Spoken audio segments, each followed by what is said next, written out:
Good evening once again. Thank you for joining us. This is our fourth class. My name is Miss Jacqueline Pinckney. You can call me Miss Jackie or Miss Pinckney. Sorry if you've already heard this introduction. We had to do a do over, which is okay. All right, then. So just a quick recap of what we did last class. We looked at author style and tone, and we looked at the power of words. We looked at how an author uses his or her words to create a sort of mood and atmosphere. And you're able to infer that tone as you read by paying attention to those words and also paying attention to how you feel inside. What do those words make you feel, right? If someone were to say, oh, I am upset versus I am furious, that, conveys a different message, right? That gives us a different feeling, as we are listening to someone speak and say, choose his or her words. And the same is with a piece of writing, whether that's a piece of fiction or nonfiction, right? We had two passages that we looked at that covered the same topic or it was the same scene, so to speak. It was the same scene, but then on the other hand, it wasn't the same scene in terms of the type of picture that it painted, the type of emotions that it kind of evoked from us as we read the words. We have a young man leaving home and saying goodbye to his mother. The first one had a more morose tone, was a little bit sad, maybe a tear welled up in your eye, whereas the next one was a little bit more humorous. It was a little bit more, how should we say, it wasn't sad at all, right? We kind of had this image of this kind of tattered and worn suitcase and him throwing it over his shoulder and us kind of being, oh, okay, wow, this is, we want to join this young man on the ride, right? As he's saying goodbye and venturing out into the world, right? So maybe there was of get some feeling of positive expectation, whereas the first one was more of there was like this kind of the sad, bittersweet ending, right? And all of that is because of the word choice. So, as we are reading a passage, as you are reading the passage, I encourage you to go ahead and narrate in your own head. It's just as I kind of narrate to you in a way as I'm reading the passages, your thought process and what you're feeling, what you're thinking.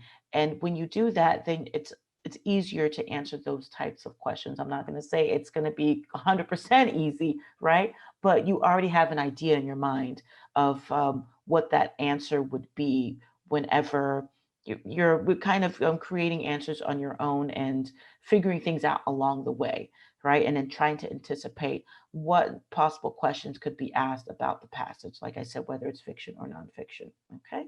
So, and then we also ended with the same passage that we read a couple classes ago about the narrative, the autobiography of Frederick Douglass. So we reread that, right?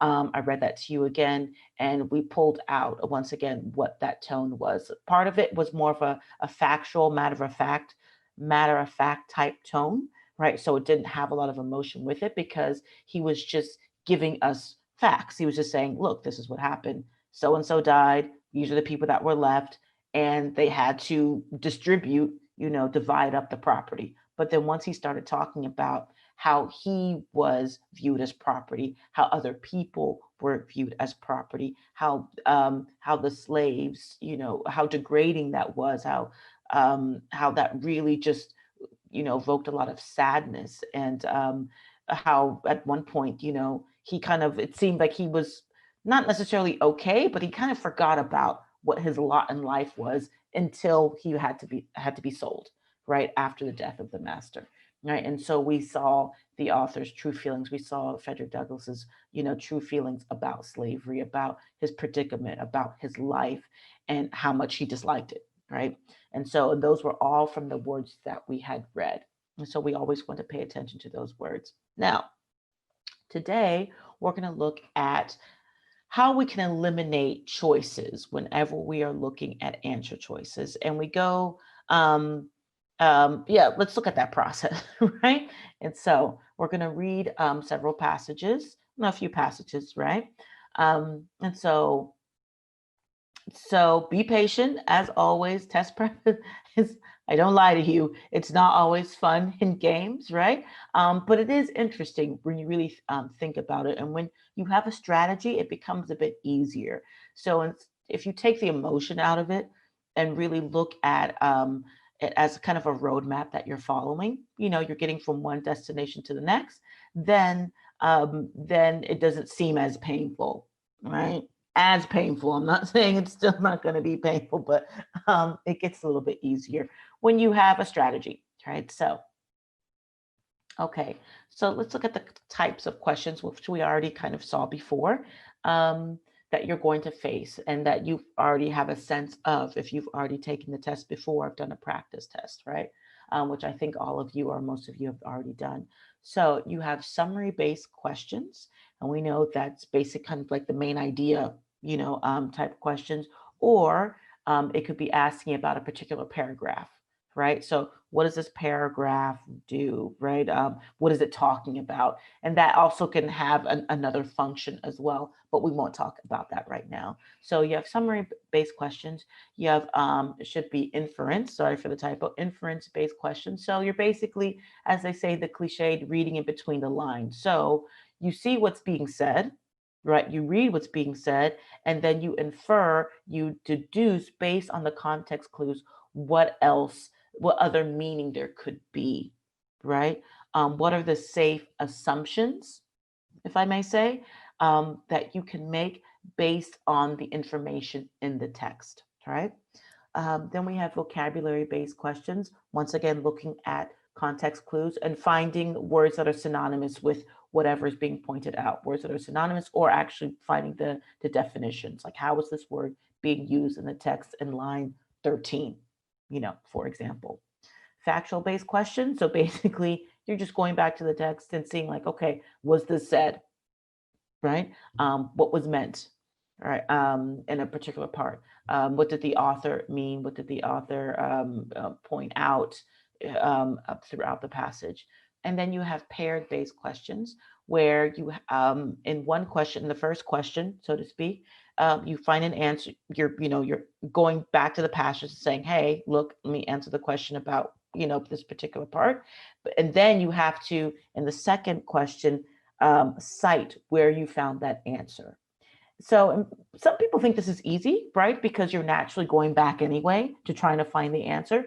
Some of us try to answer based on memory, right? We all have our different approaches. You just need to find the one that works best for you. But the point of this paired passage is to make sure you cite the right lines to answer that question, right? So like I said, for some people, it may be easy. Others, it may be confusing, especially if you're not sure about what the answer is, right? And so sometimes I have students who get the first answer right and the second one wrong, and vice versa, right? In terms of some people interpret lines differently, and that's okay, right? It just takes some practice, okay?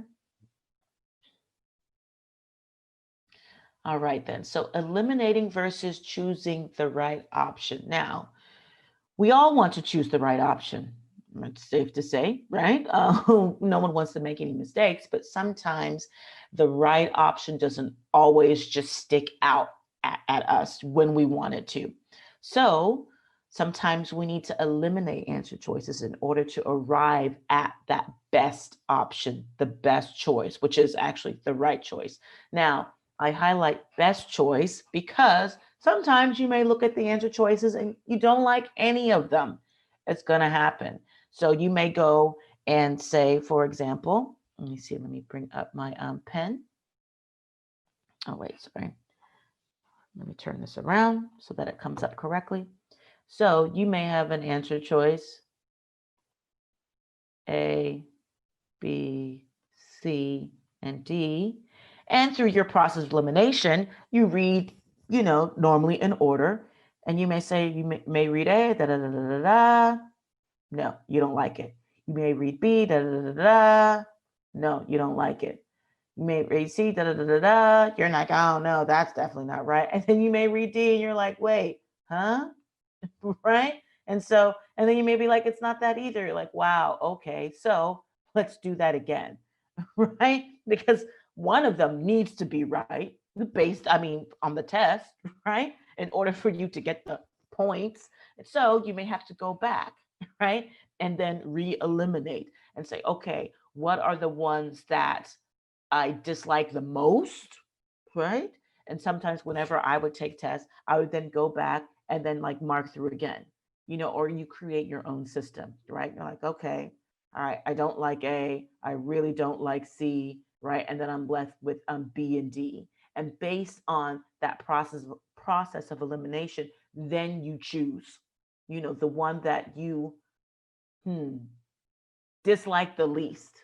Can we say that? Yeah, we can, right? The one you dislike the least out of all of them. And then you're like, okay, since I'm not really sure what D is saying, it could be right, but you know what? B is the least bad. And then you choose that one. It happens, right? Okay.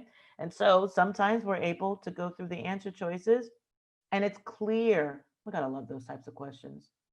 You have your A, B, C, D. You're like, actually, yep, I really like this one. Go back, bam, right? Sometimes it is like that. Sometimes it is, not always, right? But by using this process of elimination, you're able to kind of talk through the answer choices based on your own memory, but then also based on going back to the passages and double checking, those facts. Okay.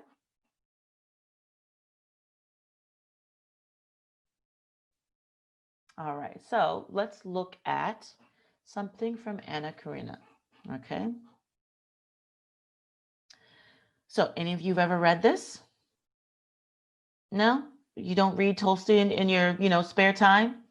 Right? Some of us do, right? Some of us do. Right? He is a great writer. Okay, so let's look. Let's look at the blurb. Okay, the following passage is adapted from Leo Tolstoy, his novel, 1873 novel, Anna Karenina, I just call Karenina, right? So translated from the original Russian by Constance Garnett. Prior to this excerpt, one of the major characters, Levin, has realized that he is in love with his longtime friend, Kitty, we're just going to say S, okay? That's Russian. I don't speak Russian. So it's okay. We don't have to pronounce everything. So I like looking at this blurb because it sets the tone for us, right? It sets the stage, like what's going on. So, and you can imagine what's going to happen, right? So this guy, Levin, just realized that he's in love. Longtime friend. Wow. We know how that can go. Sometimes it goes over really well, right? Hey, look, we're friends. And you know what? Friendship is a good basis, for a relationship. And sometimes it doesn't go over well. So yeah, we're bringing kind of some of our own background knowledge. We don't want to do that too much, but it helps you to anticipate what's about to happen, right? So even though this is in 1873, it doesn't matter. Love is love is love. Unrequited love is the same, no matter if it's in the 1800s, the 1900s, or the 2000s, right? So now we're like, oh, wow, what's going to happen? So you have Levin here, and then you have Kitty. So, right? So prior to the excerpt, he's just realizing this. So maybe he's going to profess his love. Maybe he isn't. I don't know. Let's see. At 4 o'clock, conscious of this throbbing heart. Oh, throbbing heart. Levin stepped out of a hired sledge at the zoological gardens and turned along the path to the frozen mounds and the skating ground, knowing that he, 05, would certainly find her there, as he had seen the S's carriage at the entrance. It was a bright, frosty day. Rows of carriages, sledges, drivers, and policemen. Some people just say sled. That's fine. Doesn't matter. Doesn't matter about your pronunciation. And policemen were standing in the approach. Crowds of well-dressed people with hats. Okay. So, right. So before we go on to the next one, right? So I know you're not going to read it this slowly, right? But this is our way of kind of interpreting what's going on and also make it more interesting. Paint the picture, right? It's 4 o'clock. He's conscious of his throbbing heart because he just realized, wow, snap, my friend, I love her. Yes, we've been friends. It's been platonic. I thought it was platonic, but I'm just realizing I'm deeply in love with her and I hope she loves me too, right? So he stepped out. It's cold outside, right? And it's at the skating grounds, and that he knew that he was going to find her there because he saw her carriage. Wow, anticipation. What's going to happen, right? Will he see Kitty, right? There's carriages, other sleds, drivers, policemen. So there's a whole bunch of people, crowds of well-dressed people. So well-dressed, well-to-do, money, rich. Okay, all right then. Is he intimidated? Maybe. I don't know. Okay, let's see.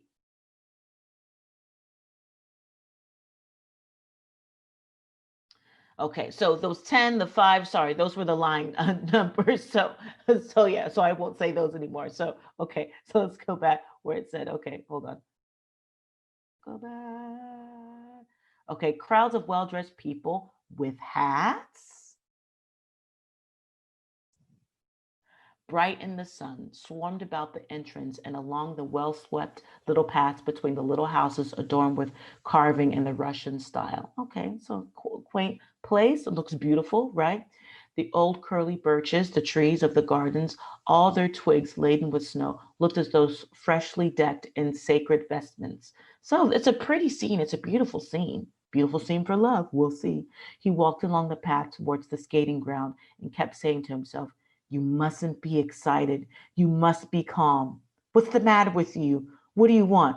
Be quiet, stupid. Oh, you know we've been there. Please. We've been there. He just realized he loves this girl and he's nervous now. So the person that he's been friends with for a long time and didn't really think about what he was doing. He didn't think about how he appeared to her, perhaps. He didn't think about how she perceived him. And now all of a sudden he's so nervous because he's all suddenly aware of everything.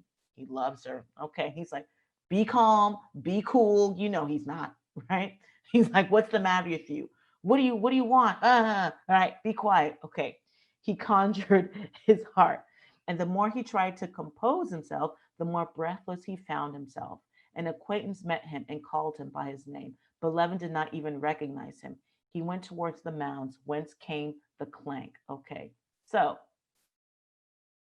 okay, sorry, I need to move my little picture here so I can read. Okay, so, all right then. So before we even, so we have these questions. So before we even look at the answer choices, we can already give ourselves some answers, right? Okay, sort of predict for ourselves, put in our own words, I should say, right? Okay, so according to the passage, how did Levin first know that Kitty was at the gardens? Okay, he noticed her carriage, right? Do you remember? Do you? Okay, let's go back. I know, hang on for the ride because I know I have to go back and forth, right? So, okay. All right then. So let's go. Let me see if I can choose a. All right then. So it says that knowing that he would certainly find her there as he had seen the carriage at the entrance. Bam. Okay. All right then. So that's like parts of line 4 and line 5. Okay. All right then. Let's go back. So we've already given an answer for ourselves based on what we remembered and also what we've already double checked, right? I know this is taking time, but it's all about establishing a strategy. The more you do it, the faster you're going to be, and the quicker it is going to be to do this whole process. I'm just taking us through step by step, okay? So let's look at our answer choices. Let's eliminate. Like we already have an answer in our mind. So Kitty's carriage was parked near the entrance. Do we like that? Does that match what we said and what we found? Okay, yes, we like that. Okay. Nikolai said he had been skating with Kitty earlier. Did we see any Nikolai there? I didn't see any. No. Okay. He saw her talking with another woman near the pond. Could that be true? Not in what we saw, right? Kitty invited him to meet her there at a certain time. Now, okay, so this was easy for us. They gave us a really easy shot, okay? But if we were to look at, say we read and we're not really good at memorizing, right? Not memorizing, but remembering what we read. processing, okay? So when you eliminate your answer choices, you look at the specific wording. Ask yourself, did I really see that? Did I read that? Did the author say that? Did we see those people? Did we see those characters, right? Now be careful. The answer choices sound plausible. They do. They sound plausible, maybe. And so sometimes when we're tired or if we're not confident, we may try to pick something that makes the most sense. You're like, okay, yeah, maybe. Yeah, that could happen, right? Any of those could happen, right?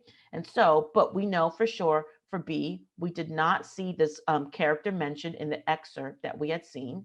We did not see him, right? I assume it's a him, right? He saw her talking with another woman near the pond. Now, even if you're not sure, you can go back, okay? Sorry, I know you're going to see all that stuff and it's a ride, okay? So, though we've already marked, right? Perhaps you're nervous and you're reading quickly and you surpass that, right? Maybe you don't go back enough lines, right? Okay, so he saw the crowds of well-dressed people, right? Maybe someone may see that and think, oh, okay, well, I saw a bunch of people. Maybe he did see her talking, right? We want to be careful. We want to make sure that we go back, right? Far enough. And let's look at the other. Okay. The rest of it really is just talking about the setting and how beautiful it was, right? That's it. And then him talking to himself, saying like, calm down, come on, don't be stupid, right? He's just nervous. He's a nervous wreck. He's a nervous wreck, okay? And then an acquaintance called out to him, not her, right? But he didn't even recognize who that was, right? Okay. All right then. So we're left with that choice that we had found, okay? So we're going to double check at the end, okay? But do you agree with my assessment? Right? It's okay to disagree. It's okay to disagree, right? Because I want you all to go through this process because you're going to have to do this on your own. I want you to be able to think for yourself, right? Okay. So, all right. So I'm walking us through this.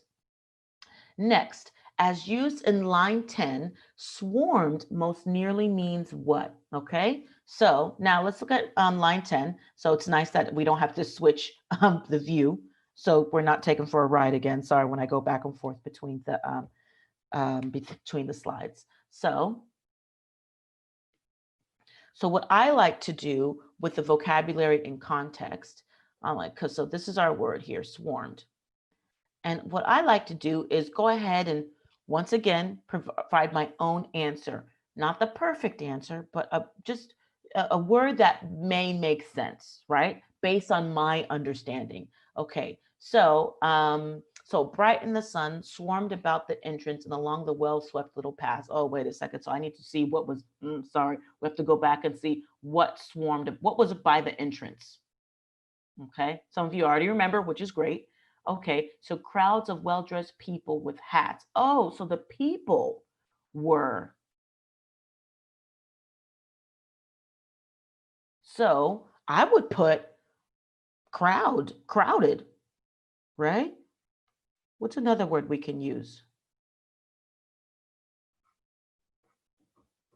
Crowded, swarmed, surrounded, maybe filled in. Because when we think of swarm, we think of bees, right? A swarm of bees, packed, right? Sorry, my handwriting is not the best today. Packed, right?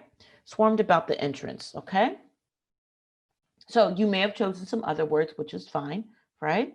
Okay, so I do this so that we don't get fooled by the words that they give us, because like we said with the standardized tests, they're going to give you answer choices that make sense. They're going to give you answer choices that you're going to fall for, basically, right? They're going to give you answer choices that have the correct meaning, but it may not be the right usage, right? Because when you think about it in a dictionary, you have several definitions, right? Several definitions. Any of those definitions can be used, right? So, but just because there are several definitions does not mean that all of those definitions are right, okay? So let's look. So we have invaded, gathered, flew, obstructed. Now, I want you to think about it. Look at the words that we had chosen, right? We had chosen these words here. Okay, what makes the most sense based on, even though none of the words that I had put, maybe you put something different, even the words that we had put don't exactly, it's not, we didn't choose these exact words, but is there a word here that matches best with what we chose, right? Is it invaded? But to invade means what? It's kind of like a violent attack, isn't it? You think about war, you think about, yeah, two sides going against each other, right? Going someplace that you're not wanted, invasion, right? Trying to take over. Really? Do you think the people were trying to invade the park, the skating pond? Okay, so gathered. Okay, gathered, filled in, gathered, crowded, gathered, surrounded. Okay, all right then. So I put a little mark there, and you can use whatever mark you, sorry, any mark you decide. Okay, that seems like a safe word. It seems like something that's very close to what we had chosen there. Flew. Now this is interesting. Flew. Were the people flying? Now, if you think about swarmed and what we use the word swarmed with, or what we associate with swarmed, we think about bees. Bees fly. We know that, right? Okay, so don't be fooled by this. Okay, don't be fooled by this. So they use a familiar association to kind of distract you. Okay. Okay. And then obstructed. When we think about obstructed, that's really getting in the way. Were people in the way? Maybe they could have gotten in the way, right? But is it really in the way that is meant here? So to obstruct also kind of has a negative connotation. That's another way too that you can look at it. Think about, is it a negative word or a positive word, right? Or it's a neutral word. And when we think about swarmed, it's kind of a neutral word, to swarm about, really crowding around, right? But obstructed has more of a negative connotation, just like invaded does. So just based on that, even if you may not know what obstructed may mean, but maybe it sounds more negative, right? We got to use all of our little tricks up our sleeve, right? So gather, do you agree? Okay, all right then, I agree too.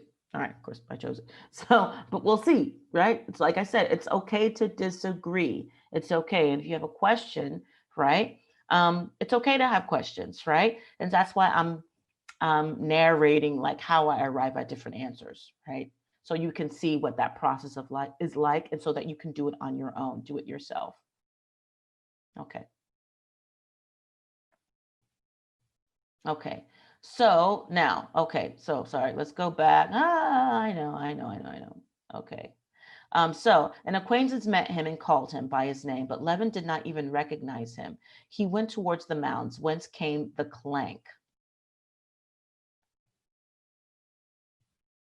of the chains of sleds as they slipped down or were dragged up, the rumble of the sliding sleds and the sounds of merry voices. He walked on a few steps and the skating ground lay open before his eyes, and at once, amidst all the skaters, he knew her. It's like the waters parted, like Moses, right? Bible reference, right? He's like, it sounds like a beautiful scene, right? I love Christmas. It's winter, going ice skating. People are merry. People are out and about, meeting their friends, out on the sleds, right? You hear the merry voices. He's out there, and all of a sudden, bam, there she is. Ta-da, right? He knew she was there by the rapture and the terror that seized on his heart. Ooh. So, okay. So you may be like, what is that talking about? So imagine you're at school and you finally see your crush, right? And your body knows, right? So his body was letting him know, it's like, ah, there she is, or there he is, right? And you just, it's like you have this heart attack. All of a sudden, it's like you're frozen, right? Okay, I'm getting flashbacks to my high school days, right? She was standing, talking to a lady at the opposite end of the ground. There's apparently nothing striking either in her dress or her attitude. But for Levin, she was as easy to find in that crowd as a rose among nettles. Oh, that's romantic, right? Okay. So now, actually, before I'm going to keep on going, and then I'll mention something about that particular paragraph, because you may be thinking in your mind too, like, wait a second, she was talking to someone, right? So, but hold on. So yeah, he noticed her, right? Even though she was plainly dressed, she was not plain to him. Not when you're in love with somebody, right? Everything was made bright by her. Like she had an aura around her. The light. Oh, heavenly, right? She was a smile that shed light on all around her. Is it possible I can go over there on the ice? Go up to her? He thought. The place where she stood seemed to him a holy shrine. Oh my gosh, it's like some religious reference, right? A holy shrine. Oh my goodness, she is lighting up his world. Okay. All right, let's see. Now let's see our questions. So now, before I get to those questions, some of you may say, well, wait a second. Remember that other question about how he knew she was there, right? So, but because we did the questions in order, piece by piece, it was easier for us to identify where that answer was, which is in the beginning. And normally that's what's going to happen. Your questions are going to go in order of where it appears in the passage normally, right, from the beginning to the end. Normally, not 100% though, right? So you just then want to be careful though, right? So I can see some of you reading the whole passage, then going to the questions and remembering, oh wait, she was talking to somebody, right? And you may skip the part that he saw the carriage outside the front entrance, okay? All right then, so let's go. The passage most strongly suggests that which of the following is true of Levin. So we have to infer based on what we read, right? Read between the lines. He worries about his appearance. Okay, key word there. And what we want to ask ourselves, is it about his appearance? He wishes he were more impressive. He is an extremely passionate person. He is wary of his surroundings. Okay. Wary also can be aware. Okay. So now we need to be careful with this. Inference, like I said, sometimes is the hardest question for some of my students. Some of us, it's okay. It's easy, right? So do you think he was worried about his appearance? Does it talk about how he was critical of how he looked? Did we see that? Now, some of you may deduce, some of you may think logically, oh, if I'm around someone that I like, I would be really, thinking about what I look like and critical of what I'm wearing, and how that person is perceiving me. Okay, yeah, true. But did we see that in the passage? Right? Now, he was critical about how he was feeling. He was like, calm down, right? Calm down, stupid, right? But not so much about what he looked like. We didn't really see that, okay? And if you need to go back, it's okay, go back. He wishes he were more impressive. Now, did we see anything about him reflecting on how he wished that he was better or made more of an impact? Let's keep on going, right? So let me mark out here. You may be like, I'm not sure, which is fine. When I'm not sure, I do this. Because I'm like, that could be it, right?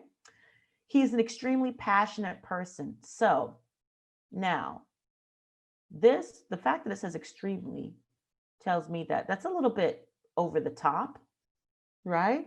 Can we infer that maybe he really loves her? So we want to be careful. What is this passionate referring to? You know, it's clear that he really likes her, right? But is he in general a passionate person? Can we say that? Is he passionate about everything? Or is he really just passionate about her? He's most likely passionate about her, right? But we don't know if in general that he's an extremely passionate person, right? Okay, so I would do this. If you're not sure, you know, put a little question mark. You're like, I know he likes her. He really likes her, right? He's like, like, oh my God, there she is, right?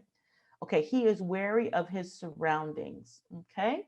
So wary, he's aware. Okay. Can we say that? Did he notice things that were going on? Did he notice as he was entering who was where and what was where? Yeah, he did, right? It seems very general though, but sometimes the best answers are the ones that are the simplest ones. Because with our inference questions, we have to say, what can we say for sure, right? What can we say, you know, like safely say, right? Based on the information. Can we safely say that he was worried about his appearance? Do we have enough information saying that he was worried about his appearance? Can we safely say that he wished he were more impressive? Wishes, we have to be careful, right? Maybe he did, but I don't think we can say that 100% based on what we read. Can we safely say that he's an extremely passionate person? Like we said, maybe he's passionate about her, but is he in general a passionate person? Can we safely say that he was wary of his surroundings? Wary, aware? So what I would do, even if you're not sure, I like this one, but go ahead and just do like a little something, whatever, maybe, right? Or you can do like a little star. So we'll put a star here and a star here, right? In terms of, and so that's what the elimination process looks like, right? And then in the end, you have to choose one, right? So you choose one and then we'll see who's right at the end, okay? All right then. Which choice provides the best evidence for the answer to the previous question? Okay, now let's see. All right then. So sometimes, so this is the paired question. Sometimes then this helps us become more certain in number for the previous question for number 3, right? So with that pairing, sorry, where's my thing? So 4 matches with 3. Okay, so let's go by step. Line 7 through 12 it was a bright blah blah blah frosty day, Russian style, right? Oops, sorry, pardon. Got ahead of myself. So that was the very beginning.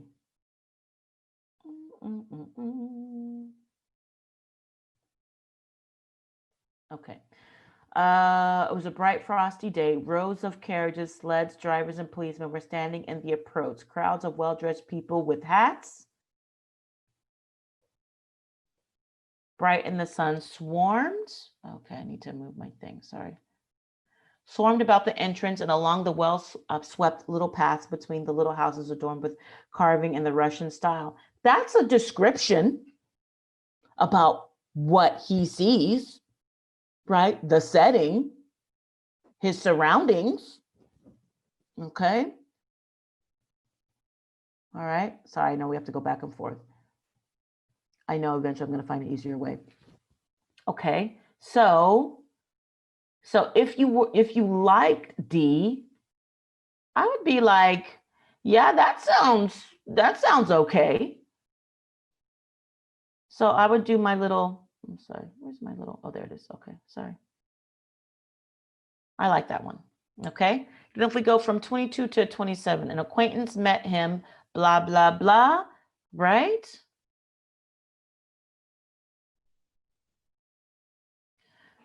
So let's find where we see an acquaintance. Let's scan. An acquaintance met him and called him by his name, but Levin did not even recognize him. He went towards the mounds, whence came the clank. Okay. So, all right.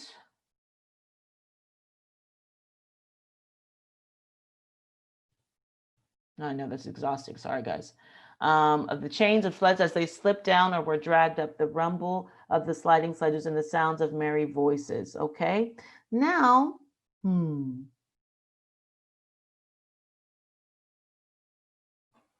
someone may say, well, wait, that is kind of sorry, recognition of what's going on. Okay. All right then. So let's keep on going. It's fine. So lines 38 through 45. Okay. So wait, that's a part that we haven't even read to yet. Okay. Is it possible I can go over there on the ice, go up to her, he thought. The place where she stood seemed to him a holy shrine. So we have to go to 45. Okay. So we haven't gotten there yet, which is okay. Oh, wait. Unapproachable, and there was one moment when he was almost retreating. So overwhelmed was he with terror. He had to make an effort to master himself and to remind himself that people of all sorts were moving about her and that he too might come there to skate. Okay.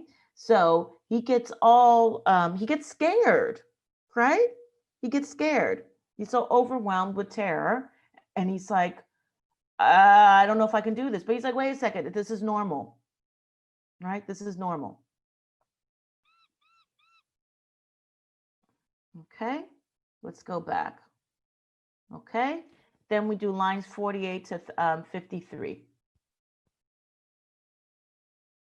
I'm going to actually take this off so that we can see, only because it's interfering with my, not to make you guys, you can still hear me, but it's, I'm having to kind of move that back and forth with my little, the picture. Okay, so lines 48 to 53.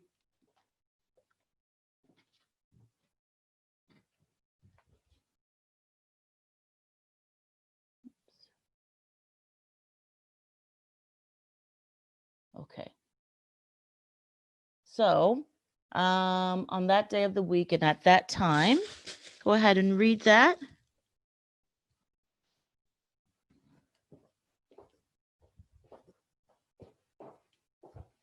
Actually, I have to plug in my laptop. My apologies. On that day of the week and at that time of day, people of one set, all acquainted with one another, used to meet on the ice. There were crack skaters there, showing off their skills and learners clinging to chairs with timid, awkward movements. Boys and elderly people skating with hygienic motives. They seemed to live in an elect band of blissful beings. So, does that make sense?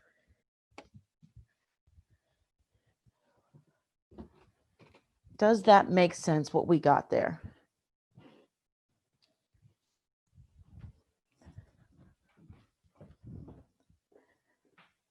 So it's describing all the people. So we have a few choices that support that he was really just aware of his surroundings, right? So could that possibly be the answer if we have so many supporting that? That's the tricky thing.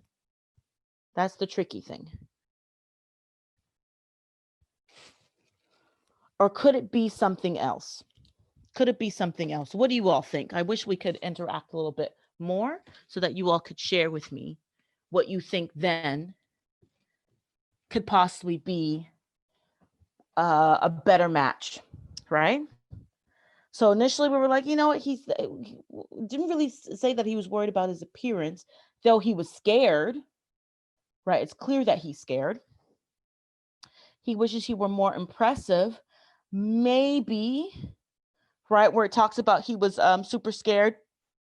Pardon me. Let me see, wait. This part, the place where she stood seemed to him a holy shrine, unapproachable. And there was one moment when he was almost retreating, so overwhelmed was he with terror. So, because those other answer choices, you know what? because those other answer choices were so general about in describing the surroundings and giving all those details, right? Now I feel like, because you can't have three possible answers, right? These like A, B, and D all seem like they could work. So, but the part where he talks about, no, so wait, so no, A, B, and yes, yes. A, B, and D seem like they would work with 3 D, for that he was wary of his surroundings, right? So aware, but wary could also mean that he was, how should we say, you're aware, but then also skeptical of the surroundings. So maybe it's more of the B. He wishes he were more impressive, because then that would match lines 38 and 45, in my opinion. Because he was like, is it possible I can go over there on the ice, go up to her, he thought, but she seems so unapproachable, right? So that's our process of elimination, right? That's our process of elimination, of us trying to figure out, okay, what do we like the best? What are the details that we're going to notice that lead us to certain answers, right? It's not always going to be clear in the beginning, right? Especially because of how we did this, just because of how the slides are set up, right? The slides are set up so that we have our questions along with our side by side by the text, right? So normally we would read everything, and so maybe we would have a different impression if we had read the text, all the full text first, and then did the answers, went to the questions and the answer choices. So yeah, I would see. I'm now leaning toward D. C, sorry. C, D, sorry. B for 3, C for 4. Okay, let's see. Okay. What theme does the passage communicate through the experience of Levin? Let's see. Let's go all the way to the end again. So, and there was one moment when he was almost retreating. So overwhelmed was he with terror, he had to make an effort to master himself and to remind himself that people of all sorts were moving about her, and that he too might come there to skate. He's a normal person. Why not? He's allowed there just as much as anyone else. He walked down for a long while, avoiding looking at her as at the sun, but seeing her as one does the sun without looking. Oh goodness, he's trying to act cool. On that day of the week and at that time of day, people of one set, all acquainted with one another, used to meet on the ice. There were crack skaters, so really good skaters there, showing off their skill, and learners clinging to chairs with timid, awkward movements, boys and elderly people skating with hygienic motives. They seemed to Levin an elect band of blissful beings. Okay. What theme? Love is a powerful emotion. Okay. We did see that. I mean, it really has a strong effect on him. People long to have company. That's a really big theme, right? Can we really say that? Life should be filled with joy. I would stay away from the shoulds, right? Because it's a matter of opinion. It's a matter of opinion, and this is not an opinion piece. People are meant to work hard. Wrong. Okay, wrong. Right? That's just way too. Yeah, we can definitely eliminate that. Okay. All right, we're almost finished, guys. The passage most strongly suggests that which of the following is true of how Levin appears to others. How he appears to others. Well, let's wait a second. How he appears to others. Did we see anything about how people may view him? Let's go back to the beginning. Sorry.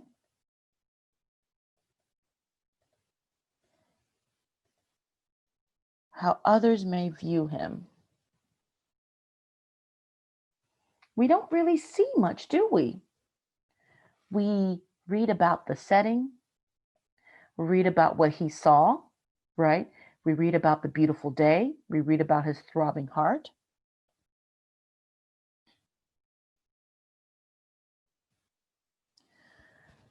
We read about the paths, the trees, the people there. We read about him being scared to death to see her, right? We read about someone who noticed him and recognized him, but he didn't recognize that person. Read about what he heard, more about what he saw. And then we read about, oh, there she is. Oh my God. And his heart just scared, him just being attacked with worry and terror. Okay. And then just about all the people the ordinary people that he saw, right? On a normal day. And he's trying to be normal, but he can't be, right? Okay. So let's see. People think that Levin looks agitated because of the way he is acting. People think that Levin is sick because he seems to be feverish. People think that Levin seems normal because he is doing nothing unusual. Right? Wait, are we missing an answer choice? Okay, sorry. No, we weren't. So, drawing suggests, well, we know he's agitated because he's telling us he is, but remember, we're looking at what how he appears to others. So what he's saying in his mind is not necessarily what other people are thinking, right? So people think he is sick. He sounds like he's sick, right? But as he said, you know what? I'm just like anyone else. I deserve to be on the ice just like anyone else. So based on just looking at those particular words in the answer choices, I would eliminate A and B, and we're left with C. Okay, do you agree or disagree? Like I said, it's always okay to disagree. I wish you can share with me what you think. Okay. All right then. So which choice provides the best evidence for the answer to the previous question? Oh, sorry. Okay. So we have 1 through 6, 9 through 12, 23 through 29, and then 60 through 65. Let's go back.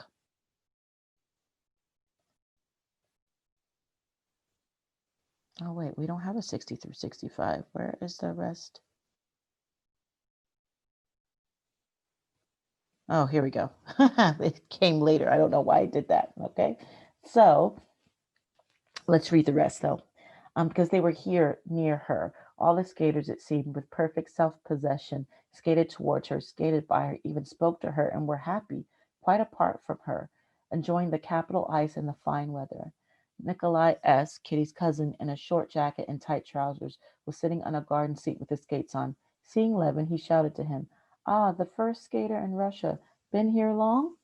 First-rate ice. Do put your skates on." Right? Okay? So let's go back.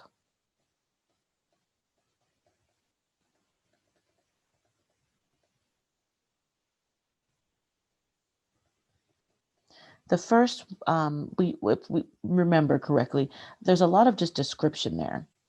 It's not really about how people view him, right? 4 o'clock, throbbing heart, yes, but it's not about how people view him. 9 through 12, still just the people there.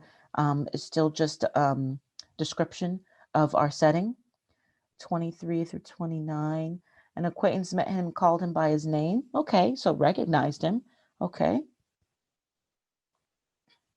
But then after that, what do we see? Change, it's more description. Yeah, it's like he was just seeing all the people around, and then, ta-da, there she is.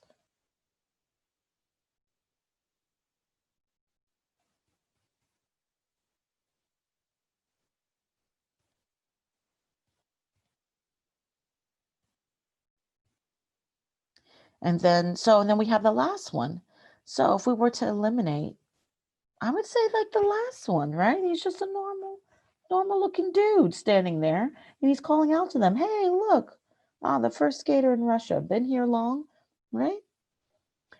And then our last question there, okay, because we have 1 minute. As used in line 20, conjured most nearly means, oh Lord, I know, guys. Wait, hold on. Because we're tired of going back. and me jumping around. Okay, let's look at it this way. Okay, because we're running out of time. Okay. So let's read, whenever you have vocab in context, read some sentences before, some lines before, and some lines after. So let's start from, because it was in line 20. So let's start from 16. He walked along the path towards the skating ground and kept saying to himself, "You mustn't be excited. You must be calm. What's the matter with you? What do you want? Be quiet, stupid." He conjured his heart, right? So he tried to convince his heart, right? Maybe try to calm it down. Maybe try to be cool, right? So let's go back here. Okay.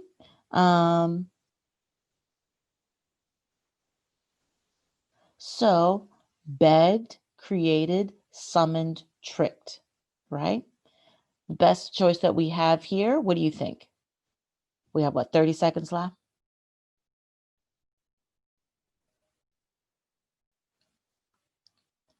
I would say begged too. I would say begged too. So let's check our answer choices from what we have up to 8, right? That's how far we got. Okay. We didn't do 2, but that's okay. So we have A, B, C, C. Let's double check. A, yep. B, yep. C, okay. C, okay. Let's go back to those. 3 and 4. Okay. He was an extremely passionate person. Okay. Interesting. And then the support for that 38 through 45. Okay. Let's go look at that again. 38 through 45. So between Silver and Wizzy with Tear. Okay. All right. That one's a tough one. I wouldn't have agreed with that one, to be honest, right? Because that's too general of a statement to say about him based on that. Okay. But we can talk about that next class. 5 is A. Okay. Yes. 6 is C. Yep. Okay. 7 is D. Yep. And 8 we have is A. Oops, sorry. Yep. Okay. All right then. So we got most of them right, except for that passionate one, which for me, okay, all right, yeah, maybe. All right. So, but at least you see what that process of elimination looked like, and you know what? We did pretty dang good with what we did, right? And we're able to create on our own. So now you got math. So you all enjoy that, and I will see you next time.